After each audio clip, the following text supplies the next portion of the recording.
All right, well, I am going to talk about my recovery from the twin flame experience. And whether you've been through a twin flame experience or not, most of you have probably been through a fall or a very hard fallout or breakup with a partner in your lifetime, and you'll relate to this and be able to glean from this did happen more recently with me, and it was the hardest relationship I've ever had to endure.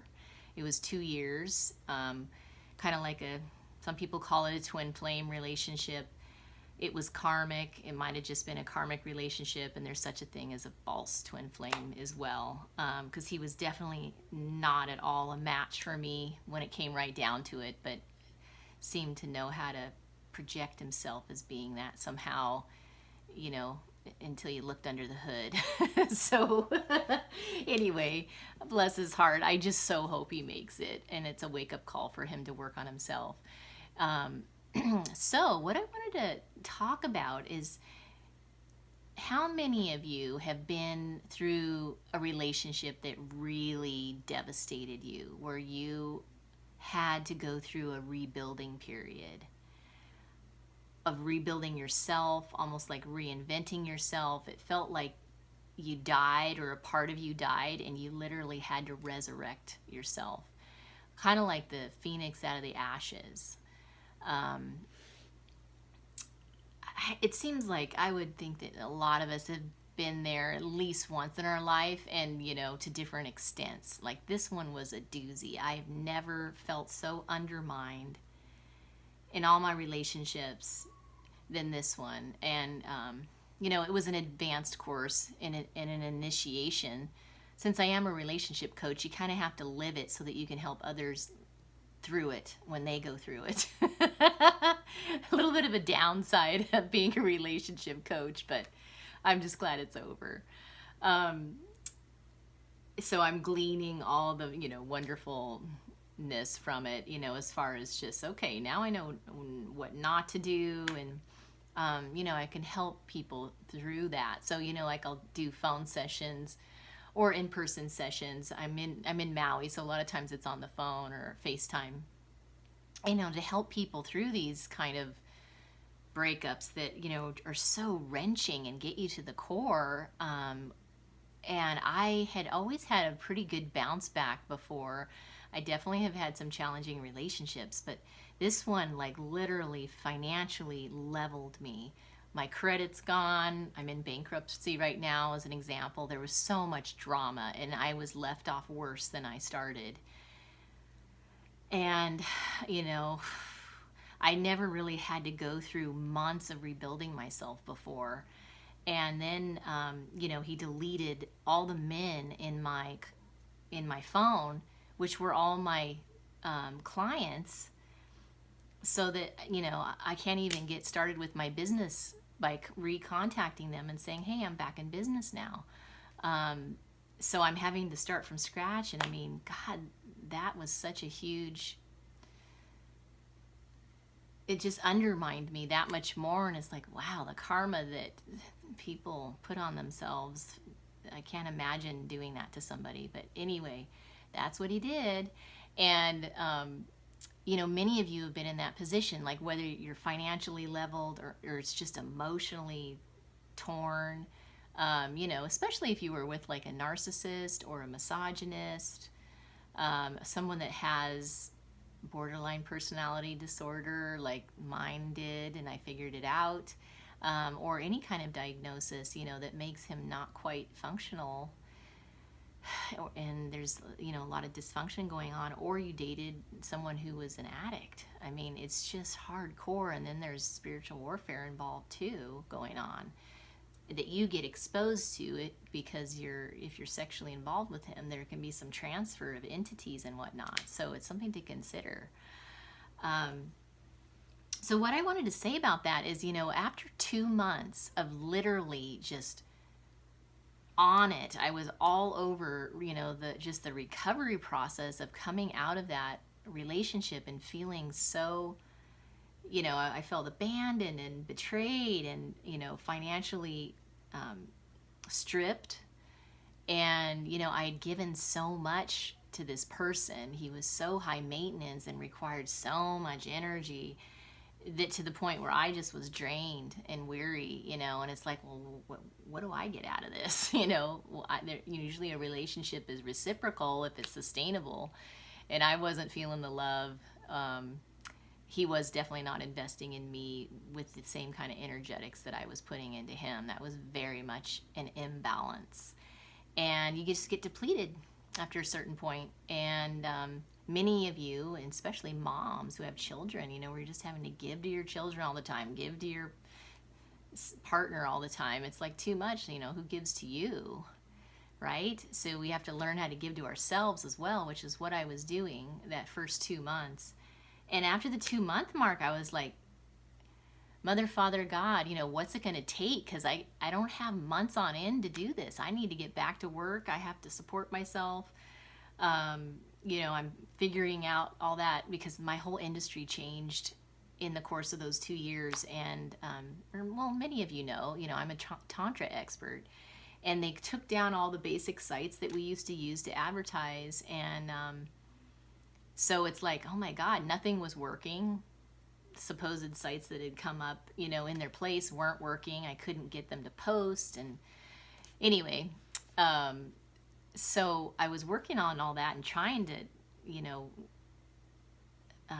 get that rebuilt as well. But I was just like, God, Goddess, you've got to help me, because this is taking a long time to come back to life. And of course, those of you understand that when you've been in a traumatic relationship where, like me, I was traumatized repeatedly, consistently, and it's like getting a hit to the face every time it happens, and then to the point where you're just like, you're knocked out and you're not even operating from full capacity.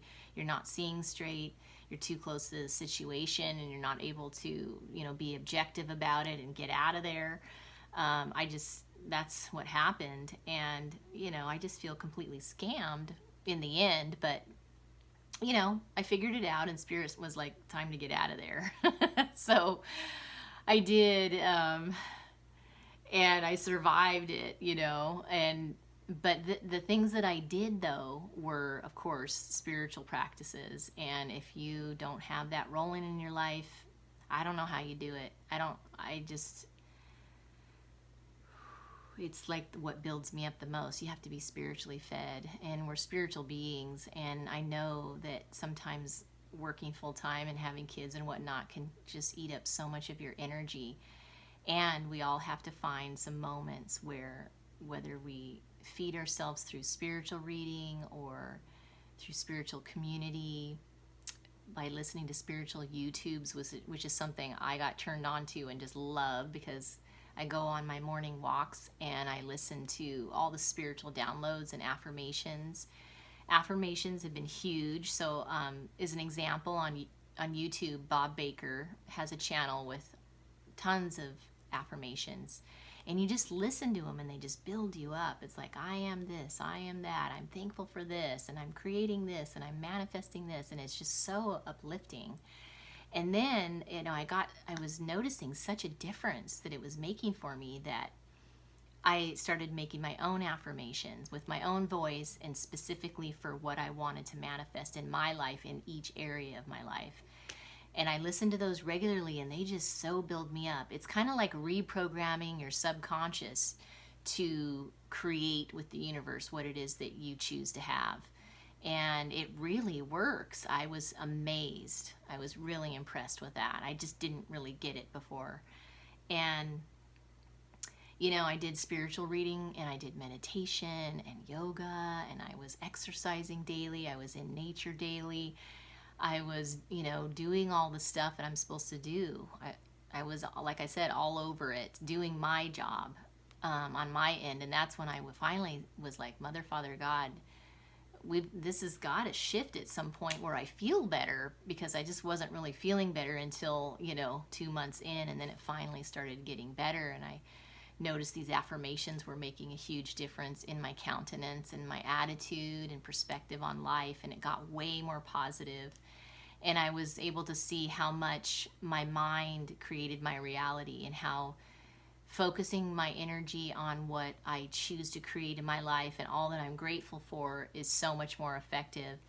And then not really giving energy to the negative stuff, and not focusing on what's not working, and not focusing on what's wrong, because I think we have a tendency to do that, and then we're always focusing on what's wrong or what needs to be fixed or what needs to be improved and what I don't like about my life right now, and that's just no way to live. It doesn't work. You got to focus on all the positive stuff, and then that builds and the energy expands toward that. And then it was like miracles were happening every day, just amazing. I will say that there was a couple books that made a huge difference for me that I'd like to recommend. Anna, Grandmother of Jesus, is one of them, and the sequel is Anna, like the voice of the Magdalens. And I got so close with her, meaning Anna, the grandmother of Jesus, that spirit, because she's the one in the first book that's telling you everything that happened during that time period of history. And it's so fascinating and historical and eye-opening and very empowering for divine feminine, because they don't cover any of that in the Bible. And so, I feel like she's with me all the time, and there's a certain promptings that she'll guide me in,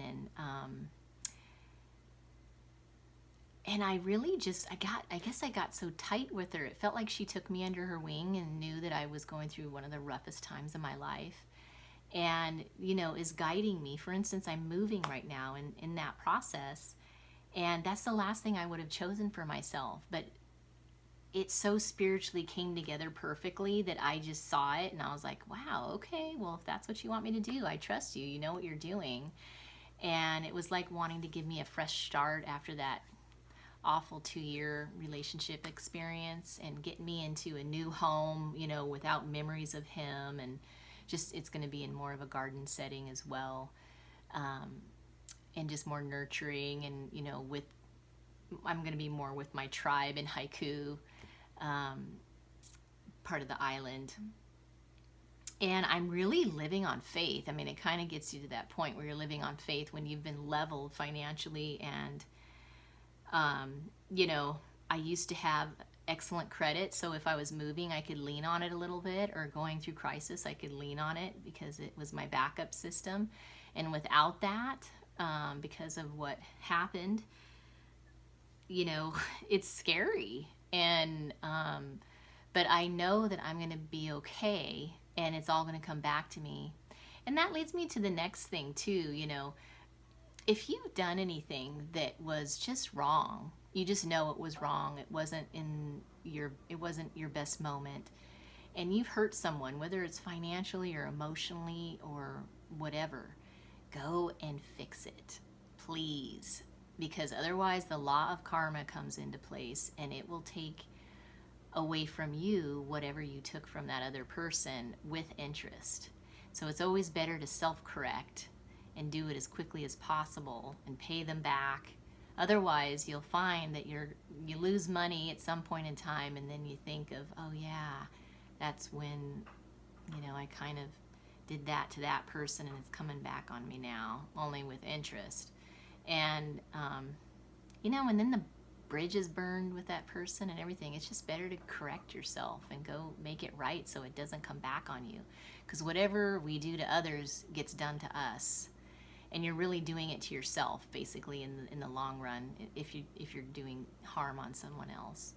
So, anyway, I would love to do more of these YouTubes. I have so much to share from my, from so many aspects of my life. I'm into so many things. And, as a relationship and Tantra coach, it's a pretty fascinating field from which to share a lot. And I would love to be able to come on YouTube more often. And if you feel led at all to send a donation through PayPal, the information is below, and that will help me get there. Because I feel like I'm supposed to be sharing more and more, and that's why I'm here today, even though I'm in the moving process and packing and all that. Because I love to empower people as much as I can and inspire you, and at least help you feel comforted, like you're not the only one out there going through these things. And I like to see myself as like your professional best friend. And of course I do sessions if you're interested, on the phone, or if you're in Maui. But otherwise, I would like to be able to share and have donations come in so I can continue to share more and do that more instead of relying on my main business for that, because this way I can reach the whole world 24/7 instead of just the one person in front of me that I'm coaching and empowering. So anyway, that's an intention that I would love for you to join me with, even if it's just your intention for me to be able to do that financially and freely, so I can teach and coach online like this more often. Thank you so much.